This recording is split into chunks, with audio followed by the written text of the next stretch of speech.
Greetings and salutations, everyone. I hope everyone is doing well today. Today's upload is, well, it's going to be a really interesting upload. It's going to include a map and pictures that are mind-blowing with a lot of very interesting stuff. Steph and I spoke about some really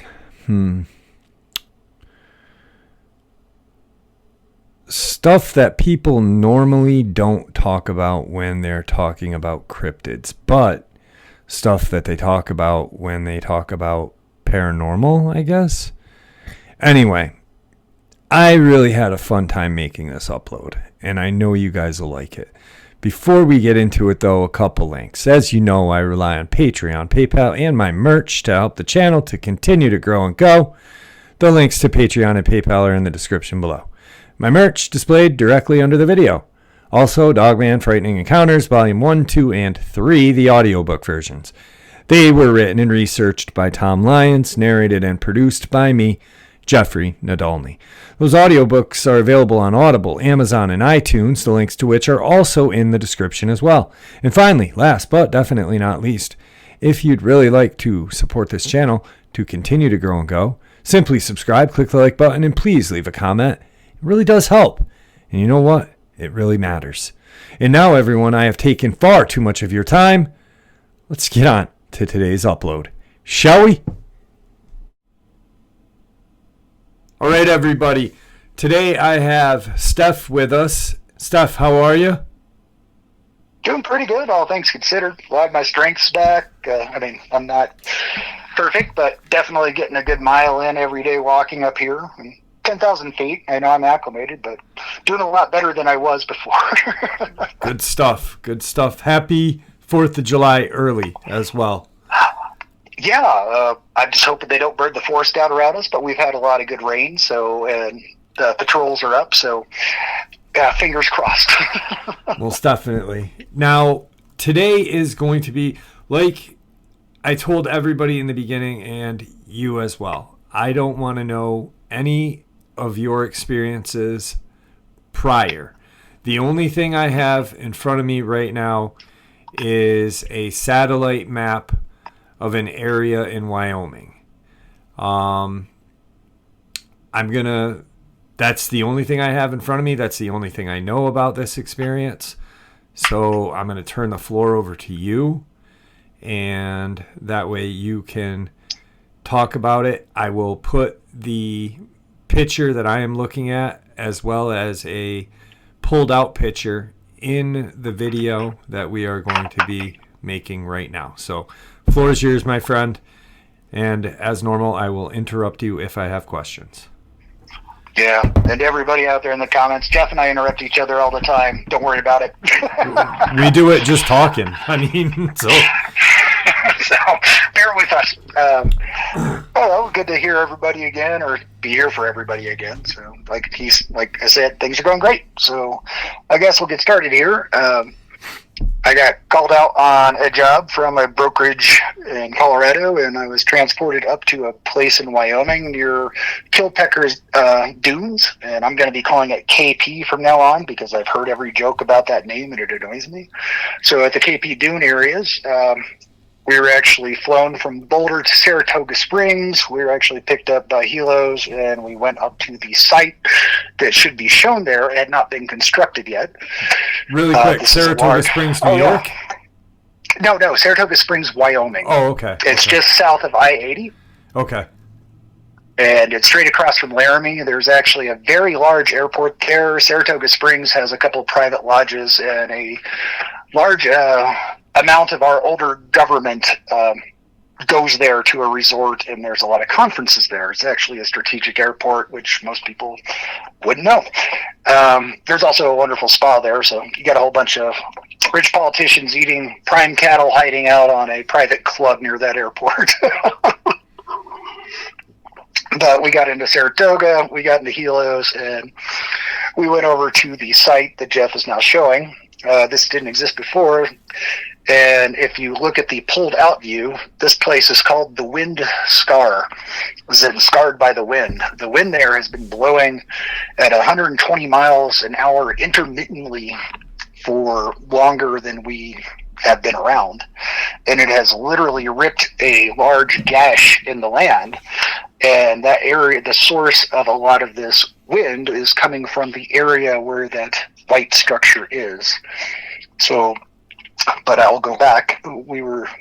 Our group got up there, and we were with other gamma groups, and there was military there. Our stuff was to go up to the edge of the pass near Kilpecker Dunes and KP Dunes there, and just station. And we were to prevent egress of any biologicals that were non-human coming that way, be they squirrel, rabbit, deer, literally anything that wasn't us. And they were going to be bringing in equipment. There was a huge windstorm that kicked up about 3 hours when we got there. And we were actually, our group was supported by a 4-man team of Velcro patches, special force people. And our instructions were to intercept anything, kill it. And if our munitions or methods did not work, that the backup team had the ability to deal with it. So it started getting dark. There's a lot of helicopter movement too over that site, but we were to the west there at the top of the pass, and we were just watching everything go down. We got the night vision on, and if anybody's been in the military, you know what helicopter rotors look like in night vision. A whole bunch of flying saucers everywhere, because those rotors build up a static charge in the air, and they look like a giant glowing disc. So down the line, we actually got contact, and if you look at that section, you'll notice there's a road on either side of a central road going through the center brush. Do you see that, Jeff? Yep. Yeah, well, in that area was lined with enfilade, or flanking people on both sides, and the whole thing was, if they're going to break towards us. And eventually we had a lot of screams and yells about contact, and we heard a lot of stuff lighting up, and so we're at the end guard, and eventually we started getting stuff passing up to us, and it was, the best way I can describe them is, it looked like a coyote version of a Dogman. They're about 6 to 7 foot tall, really lanky and rangy, combination of bipedal and quadruped movement, and didn't really notice any eye glow, which didn't really care at the time, but they showed up just fine on night vision. And we probably had about 7 total break on the first wave that got through everything, and we lit them up, and they went down. I mean, not easy, but when you have sustained mass fire, things didn't really have much of a chance. And those things got torn apart pretty bad, and we had intermittent contact coming up that valley for pretty much most of the night. And then eventually the flankers moved in. There seemed to be no more of these things coming up towards us, and so we advanced down to clear. So I got to look at a lot of the bodies. Like I said, the shortest one I saw was about 4 feet, probably about 7 feet on the most, and they were digigrade. But they had developed glutes, so obviously they were capable of being bipedal for extended periods of time. Right. Their face was just like an oversized coyote's. I mean, a lot of them were torn up pretty bad. Elongated snout, kind of? Yeah, elongated snout, but they had kind of I don't know, dexterous and lithe look to them. I mean, still, I wouldn't want to screw with one, but I bet they were only about like the weight of our average guy over there, probably like 200, 300 tops. And I bet some were about lower than that. But they're fast. I mean, they were really fast. I believe that if we hadn't been in a situation of intercept and everything set up, it could have been really bad, but not really a fearful operation. Coat color was just like a coyote, had a tail, bleeding, definitely bleeding. Blood color just kind of looked like standard human carbon dioxide loaded blood, like mostly exterior stuff, and I didn't really notice anything from like an arterial hit. So it seemed kind of universal color. How many came out at you guys? at that Well, time? I don't end count. I don't know, but we probably actually took down over 50 in that area, Okay. just at the end of the line. But yeah, walking back, there's bodies everywhere. I mean, I really have no idea how many, but probably you could see one every 20 feet, every 20 square feet to 100 square feet. And like you said, they were coming at you bipedally and quadruped, right? Yeah, they were getting the heck shot out of them on either side, and they were herding them up that canyon towards the kill zone. In fact, so I think there still might be a large dead area up in that area. If you look, it should be all yellow dirt. Yeah, yep. Yeah, that was the kill zone where we were established and looking down. So, I mean, it was a pretty classic op, and it's funny. I didn't know a lot of the Gamma team I was working with, and we were all talking as we were going through there, and almost every single one of us had had an encounter of one sort or another. You know, I had my Canada and rabbit ears pass encounter with, and these guys had had their other encounters around the world or in the United States. So we advanced down, and you know, it was really weird. It smelled like blood. If you've ever been in a bad place and you get a lot of people or just a lot of things kind of get hit by guns, you know, blood has its own smell. A lot of that around there, so it really smelled like blood. And yeah, I mean, I kicked a couple here and there, even though we weren't supposed to, just to turn them over or look at them. And every so often, somebody would say, "Don't do that," and we're like, "Okay." And then really notice any abnormalities. I mean, like, these things literally looked like they should exist. Looked like just a walking anthropomorphic coyote kind of thing with the heel to the toe, which makes what people call the backward leg, was a lot shorter than a lot of digigrade stuff I've seen. Okay. So, you know, along a dog's, tarsal bones extends out from his heel that they call the reverse knee, but this is probably about like half scale of a dog. So I'd say there's more primary walking. But anyway, we got all the way back down the valley to where the construction site is, where the white site is, and they were taking out dews, and these are directed energy weapons on trailers. And I didn't know what they were, but one of the other guys said, "That's a maser," which is a microwave laser. These are big ones too, and they're just truck mounted. And so it looked like they had been masering the hole with these big truck mounted dews. And then we just stayed there for about 3 more days while they brought in construction equipment and got everything set up. And then after a 3-day period, we left, and there's no more skeleton events. We actually went out on a couple sweeps. And north of there in the Great Divide Basin, we found 3 different skeletons sticking out of the mud. You know, that baked mud stuff up there. And we marked them, and they were retrieved. The reservation near there has had over 719 people disappear in the past decade, so I am interested in why that is. A lot of elk bones up there. Oh my gosh. Everywhere I looked, elk bones. Whatever these things were, they must have been eating the elk for a long time. Yeah, you had made a comment to me that there was desert elk, largest desert elk up there, and that's what they were snacking on. Yeah, I have no idea about the swarming behavior, or if it was swarming or why.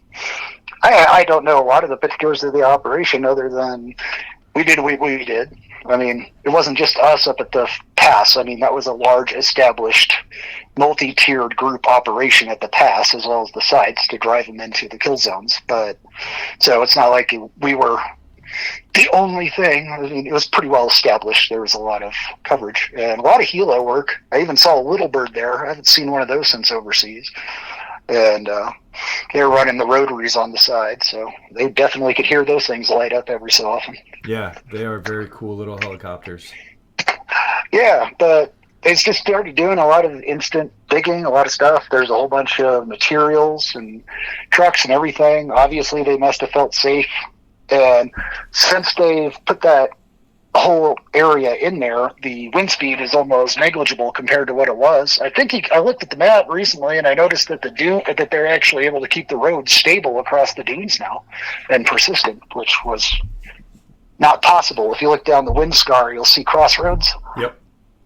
Yeah, those didn't exist. I mean, the sand was always just getting blown down there to the very top of the red desert. And that will be what Steph is saying that will be the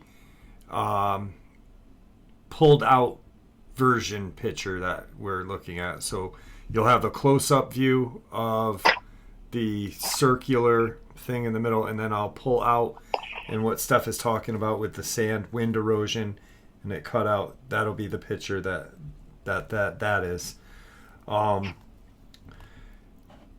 Ironically enough, you and I were talking. This is very close. Well, not very, very close, but pretty close to... It's geologically connected. Skinwalker Ranch. Yes. What is... I don't know if you know or if you can tell me or tell us, but what is that location that we are looking at? What is it? Oh, the round thing? Yeah. Yeah, that is a massive white painted giant concrete reinforced bunker with a large service pit next to it. That service pit is flooded with water and can flood that entire area really quick. Okay. If you look at it, you can see the pit, and it's kind of hard to tell, but that's actually the reason that you can't see the light down in there is due to water refraction. When that empties out, there's a large transport set of ramps going down. You should probably be able to see them. Yeah, you can see it. It's like a kind of like a 3-tiered ladder, it looks like. Yeah, and those are large ramps going down. And if you look at the scale on the map that you're at, and then compare that scale across the container, what do you see? I measured the container actually. I got the big round one. Yeah, I got 50 feet across by 112 feet at the longest part. You know what I mean? It's not really a circle. It's a kind of an oval. It's a large area. Right. And it's obviously not a nuke cap for anybody who says that, because nuke caps don't look like that. And you notice the giant freight Connex loading ramp on the south side of the rectangular that little part? Small side, yes. Yeah. And then there should be one or two structures around it. Yep. Little kind of off to the side, though. Yeah, they're just monitor structures. What's very interesting about that point is it's full of niobium, which is a very sought after part of the Earth family. And niobium is really important because 200 grams of niobium added to a steel frame of a car gives it so much strength that you can reduce the weight of the steel in that car by 250 kilograms.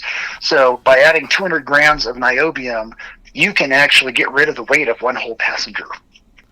Wow. So, and if you look carefully, do you notice the brown weeds that with brownish red everywhere? Yes. Yep.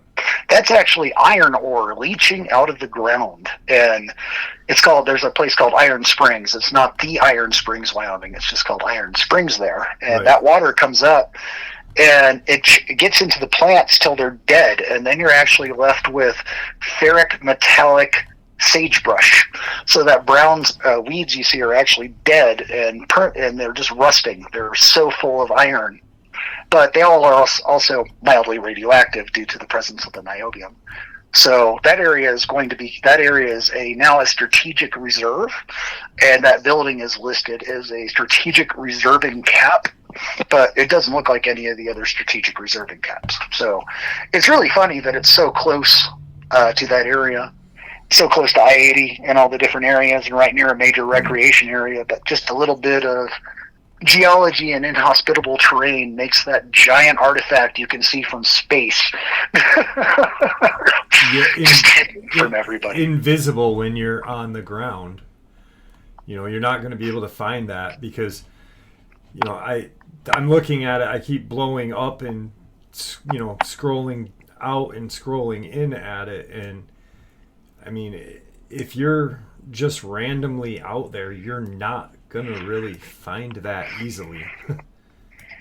Yeah, and I'm sure they have the same group of people who might politely ask people to avoid that, or somebody might come out and say, hey, get out, private, blah, blah, blah. I'm sure there's not a lot of issues, and not a lot of people like to go in that area because the Great Basin, the dry Great Basin, horrible place is just north of that. We talked about that place. Yeah. That's just deadly. Yeah, for those people who don't know, can you kind of share a little bit about that? What you and I talked about? Yeah. Yeah, everybody's familiar with the Salt Lake, but that's because it's near a town and it's still got water. But the Great Divide Basin, just above the our Grand Basin, I forget the exact name for basin with no drainage. In fact, the Continental Divide hits the top of it and then goes around either side. That one basin makes the Continental Divide kind of vague.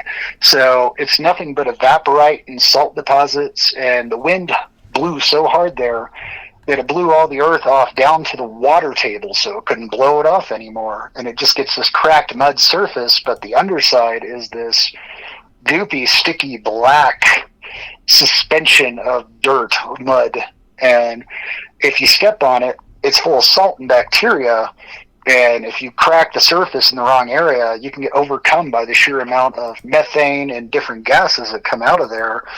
And another interesting thing is when the wind is not blowing in that basin, there are no plants, and there's so much salt that the salt can get hot when there's no wind. And when you heat up sodium chlorides, you get chlorine gas. And so you can get pockets of chlorine gas. People have driven in there with the vehicles and had the vehicle stall because there's no more air to run the vehicle, and then they die. And then the wind comes along and clears out the area, somebody else finds them. So the basin there probably has a ton of bodies. Since it's right next to the reservation, you got all the missing folks too. You stick a body in there, you're probably never going to find it. Yeah, it's pretty amazing stuff. I had never, I mean, I've heard of it obviously, but I didn't know the certain, like with the chlorine gas and stuff like that it's pretty interesting. I keep scrolling in and out and just finding different... I know, it's a fascinating bit of territory. Yeah, it definitely is. I don't know if you're familiar with Skinwalker Ranch very much. Not as much as I think the average person would be. I'm more familiar with the geology underneath of it, and so there was a experience that one of the owners had when they moved in, and there was a large dog, canine, that I heard about that. Grabbed a calf, and tried to pull it through the fence. I'm wondering if what was seen that day was any relation to what you guys encountered out there, being that it's not that far, It really isn't that far. I mean, technically, if you look at the geology, there's no rare earth in that area or anything weird, but actually there is, because there's a huge phosphate bed under Skinwalker Ranch and in the surrounding area.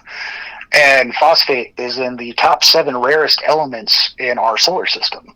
A lot of people might find that odd, but without phosphate, we have no life on Earth, because phosphate is actually the prime atom that is needed for mitochondria.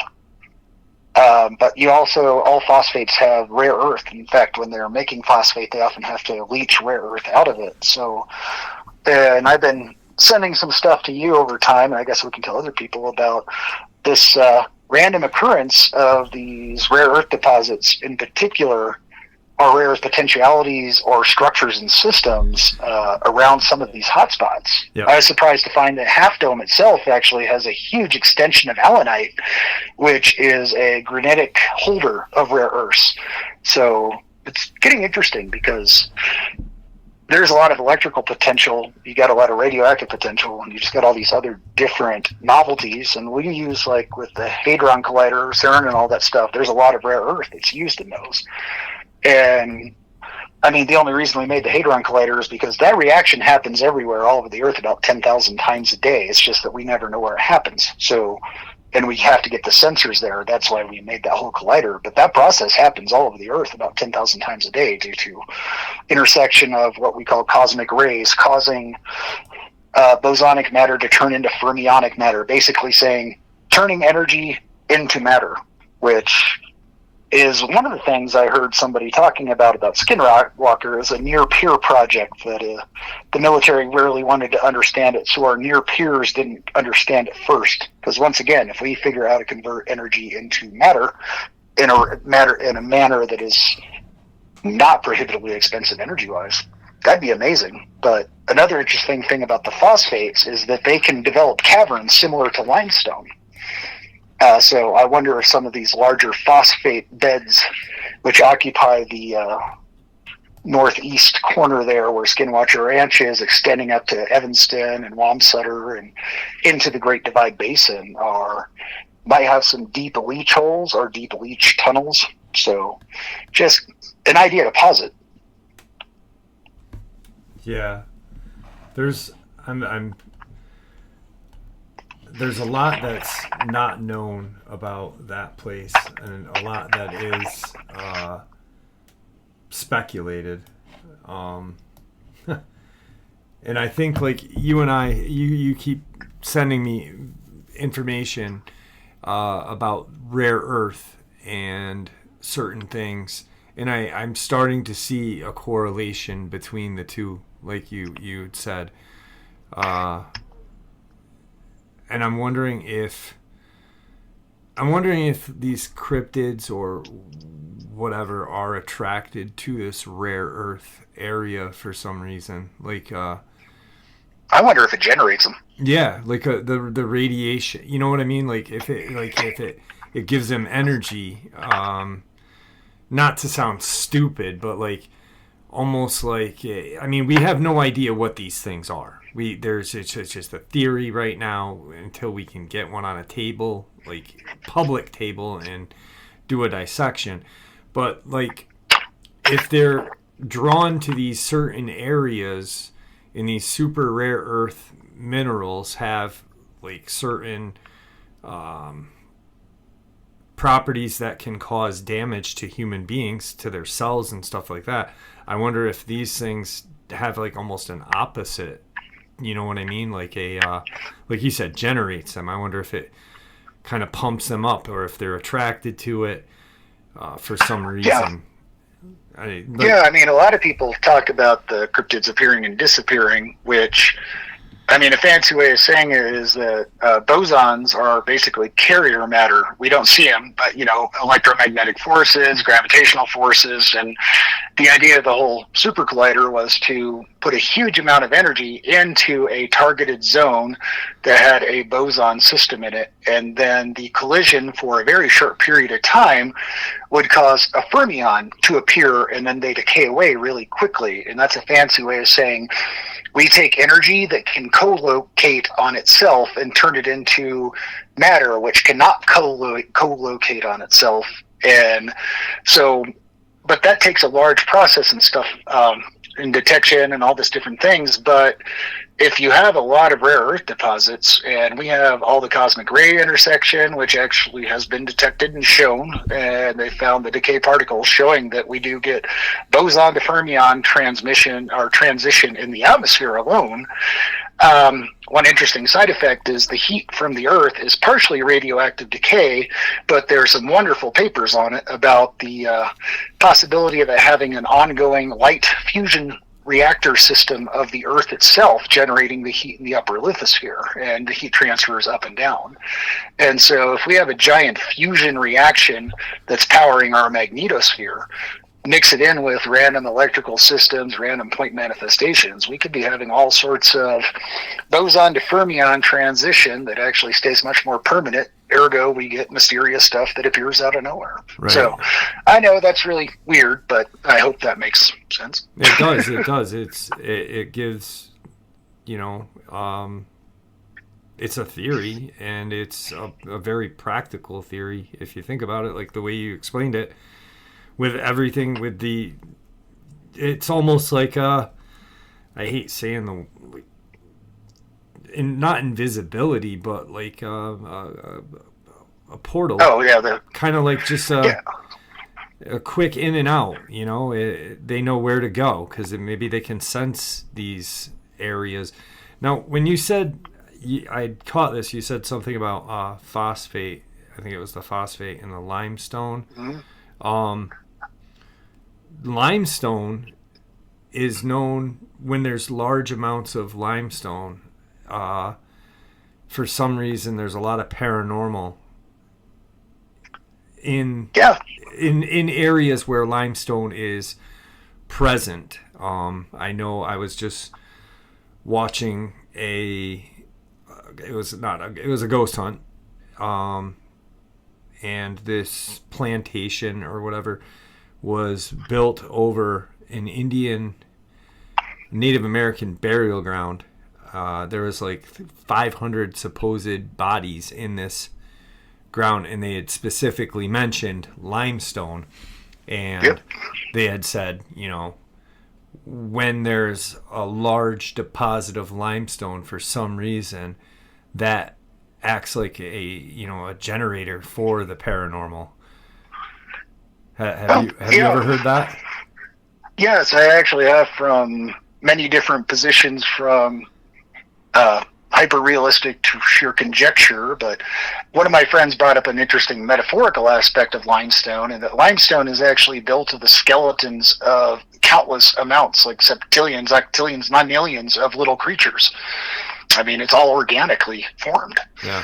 And so you have basically, I mean, if you want to get that far out like he was, it's like, it's life force rock that's actually trapped in a static state and then can act as a collector and grabber. But another interesting thing about limestone is that it makes tunnels very easily in caves, because you get water in there, carbonic acid, haul it out. So less conjecture, there's a substantial amount of cave systems wherever you find limestone, and it's much more prevalent than people realize, and it's sporadic.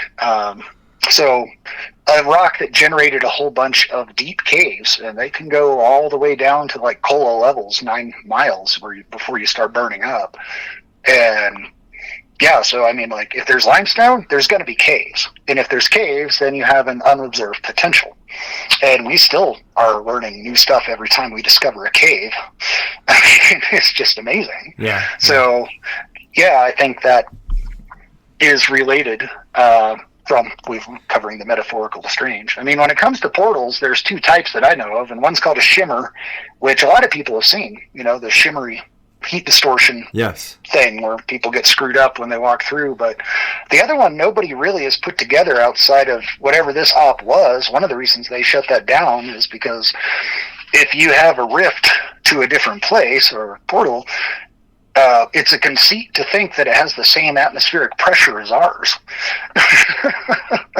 So if you open up a hole to a different atmospheric well, or a different existence that actually has a higher or lower pressure atmosphere, you're going to have a lot of wind. That's how that wind scar formed, was just constant expulsion from a rifted area. And it was intermittent, but you can see how much it did to the land. Yeah, and you can see that it's now stopped. So you have 2 major indicators that it was a persistent multi-millennium item, and now you see that the multi-millennium item no longer has those artifacts.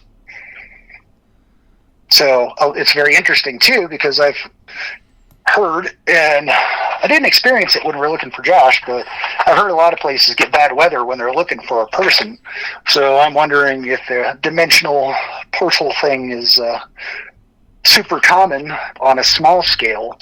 What would a small scale rift portal do if something had come in and out of it and grabbed somebody? You'd actually have a huge differential of pressure, and just hours of a small 6-7 foot hole being opened with a major pressure differential could instantly, within a half an hour to an hour, turn an entire area into a different weather system. I never really thought about it like that. Yeah, you're right. Yeah. So, I mean, and sure, a lot of people are like, portals are bullshit. And I'm just like, sorry for swearing, but I mean, like, sure, until you've seen stuff, it's BS to you. I don't care. But I don't. I'm a firm believer that portals exist. I think the majority of the people that listen to the channel are, because there's been too many people talking about the shimmer rather than the riff, like what you had said. Just so I'm aware, or just to clarify it. Yeah. What I got from what you had just stated about the riff being open up here and creating the wind scars, are you kind of stating that that area that we're looking at stopped that portal or that rift? Yeah, that operation stopped that. I mean, Wyoming's still a windy place, but that area no longer has the constant intermittent systems that are just like ripped through that one very isolated, limited area. A lot of people say it's mountain geology, but if you look at it, mountain geology is always going to have a fan shape to it. You're going to, just due to Reynolds coefficient of drag, or the atmosphere slows down, so it fans out. And the wind scar is novel in itself due to the fact that it is actually following a Coriolis line of the Earth. You notice how it bends. So it's actually following a Coriolis effect of the Earth, but it actually stays in a very limited boundary with a clear delineation. You can go in as deep as you want on magnification, and you'll see that there has been centuries, if not millennia, of established boundary of this wind corridor that actually changes within a 1 foot sort of a area. Yeah. I'm looking at the geography of this area, and there's with the wind scar that we're looking at in Wyoming, there's also ironically enough, and I know that this upload is not about Skinwalker Ranch, but it's interesting because it's about 150 to 200 miles away to the south of where we are right now. And there's another wind scar that you can, if you look at the map, it looks like there's another wind scar just south of the area above, just right above where Skinwalker Ranch would be. Well, you just spoiled an episode. Well, now there's a hint for everybody. But if you look, if people look at this map, you can literally see it. I didn't know, and like you and I said at the beginning, I don't know what we are going to talk about. I have not. We made that pact right at the beginning of our relationship. I don't want to know anything until you guys know it. And I didn't know this. I knew possibly that we were going to be talking about that soon. But, just while you're talking, I'm listening and I'm looking at this map, and I'm noticing geographic similarities to this area, which makes a lot of sense because activity up here that was stopped has now increased down there. Pretty soon, maybe they'll be doing the same thing in that area, but we'll save that for another upload. Yeah. Wow. If you look at the southern wind scar, you can see it's still active. Yeah. It looks like it's larger than the northern one. Yes. Yeah, that one's actually grown quite substantially. Which is right on the Uinta and the reservation right there. It's like right above. Oh yeah. It's insane. Huh. Wow. Yeah. And and what's really funny is minor earthquakes actually compress the massive quartz deposits, on all the granite down there. So even minor earthquakes are compressing quartz. It oscillates. Hence we have a watch. But if you crush quartz, you actually produce a ton of energy. So an earthquake lights are usually just a arcing system or a projection system of plasma energy coming out of the ground. But if you add a huge amount of electricity and there's plenty of earthquakes in Utah, just south of that area, and constantly pulsing that area. So the reaction of, you got quartz doing massive piezo effects. Some people are going to say piezo, whatever, I don't care. Mixed with rare earth and other phenomena that we have no idea how it works, or other people might and I don't. And you mix all that stuff together, then you actually have a rift, not just a shimmer. And the major difference between a rift and a shimmer has been theorized that a rift is an open point to another place that is not here, whereas a shimmer is a point-to-point on Earth. Yeah. Or at least something that has a similar non-pressure system. But these large pressure systems, it's always been kind of weird to me that they are blatantly obvious and very easy to spot, yet completely overlooked. Because who's going to look at that section of the map ever and see any of that without any context? Yeah, exactly. I wouldn't, you know, So. I mean, the only reason why I was is because you were giving me the context to look at it.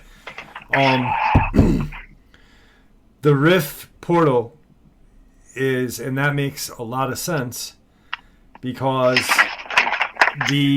in one of my favorite kind of experiences or whatever around the ranch or this area was where a hunter was sitting up on a ridge and he saw this kind of thing open up, and he saw a creature that literally didn't belong. The only thing I can think of is something like what you guys saw and blew apart up in Canada, something similar to that, drop out of this portal. Gosh. And this guy's, hunting. He's just sitting on a ridge, kind of taking a break, sees this portal open, this creature jump out of it and run the opposite way up another ridge. And that guy just said, "I'm done hunting today," and left. I would be too. Yeah. But it's very interesting because the Native Americans in all that area have always said it's a magical place with lights coming out of the ground and this and that. And how you just explained everything really makes a lot of sense. Yeah, I imagine there's plenty of micro rifts that occur, but the fact that we have evidence and know how to deal with apparently large static permanent rifts is obviously this has been dealt with for a long time. And like I said, the Mazer is conjecture for one of my friends. I trust him. He's got an EE degree and a postdoc on it, and he did a lot of crazy stuff as a specialist contractor. So, I mean, he knows what he's looking at. And, my own research, it's a giant towed Mazer, not a satellite Mazer. And although people call them DEWs now, like directed energy weapons, but we got much better ones than those now. But, I mean, that's just a ground unit for close proximity. And obviously they know what they're doing. I just find it odd that these giant obvious things are with permanent evidence and still in action are actually, well, at least the ones south, are overlooked. I mean, you can see it from orbit. What the hell? Yeah. I mean, I'm looking at it I think I don't know, 100 miles off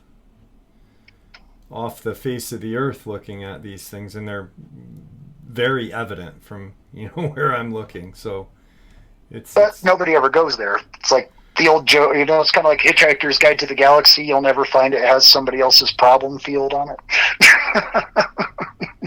because nobody sees somebody else's problem. Right. Wow, this is really amazing, really cool. Yeah. A really interesting,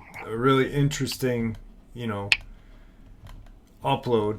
I'm blown away. I mean, what you just shared with us was a attack of coyote-like dogmen with the government controlling the weather and closing a portal. Well, the government wasn't controlling the weather. The weather was being induced by the rift. Yeah. So, yeah. But technically, they controlled it by closing it down. Oh, they did shut it down. Okay. Yeah, sorry. I just didn't understand there. But this is really, this is amazing. I mean, in such a small area, 120 feet by 50 feet circle can do that. It's really cool. I don't have a better word for it. It's just. Well, one thing to add is that was the core rift. Apparently, around a core rift, a whole bunch of micro rifts developed that can be pretty well sustained, that are much larger than what a theoretical cryptid or pull off could produce or whatever event. So that whole area all the way up to the pass where we're at is prone to, at that time period, these micro rifts, which apparently I found out later were spreading in a radian from the area very slowly, not like a bad thing. But I mean, that area did have a well-sustaining food supply. You would never know it in that type of desert, but that area is really rich in biota and food. Yeah, yeah. Especially like when you and I were just talking privately prior to that in the Steamboat Mountain region with the desert elk. Yeah, well, it's a large population of elk that has become desert elk. And I mean, that area into the Red Desert is the largest unfenced section of land in the United States. Okay. So it's just a lot of people go four-wheeling, but they stay in the KP Dune side. And the ones that go over usually get their vehicle destroyed, or, there's not much to see there and there's a lot of danger. There's no reason to go over that pass there at KP on the west side. Yeah, most definitely. Especially with the chlorine gas area. And yeah, that's one of the only places I've heard of that effect actually being lethal. I mean, you think Death Valley would have the same thing, but it doesn't have the same density of halite or salt deposits. And so it's kind of a unique phenomena to that area. And I've talked to other geologists who are way above me in knowledge and stuff like that. And they're like, that's not true. We've never heard of that. And eventually they get back to me and they're like, oh my God. And I'm like, yeah, right? So, I think that's enough for me tonight, and thank you for everybody listening. Even if you like me or not, you're still helping the channel. Comment away. I'd always love to hear from you. And at this time, Jeff, can I give them my contact? Yeah, yep. Cool. I think Jeff's going to put it in the description, but if you have any questions that you would like to direct to me, this does not take away from Jeff's channel. That is not my intent. This is his channel. I'm not starting one. And that email is imakeitleave@rescueteam.com. It's all one word, no uppercase.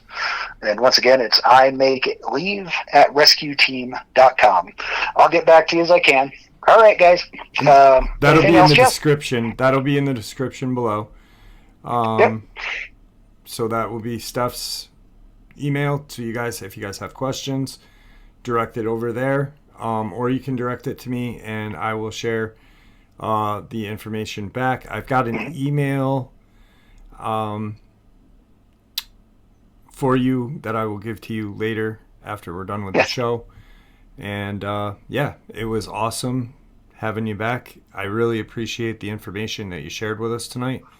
It was some fascinating stuff, and I mean, truly mind-blowing. Not just shoot 'em up cryptids, but we talked about some really intense, fascinating stuff that has possible explanations for why these things do what they do. So thank you. Well, that was a little short on the creature, but to everybody out there, I mean, there's other interesting stuff. You want Dogman attacks, everybody's had them. Yeah. So I hope this does help some people, and I hope you guys enjoyed it. Thank you for your support and wishes for my health, and I feel better every day. So thank you much to anybody. Awesome. Thank you very much for coming on. I appreciate it, buddy. All right. Catch you later. All right, guys. I hope you truly enjoyed today's upload as much as I enjoyed sharing it with you.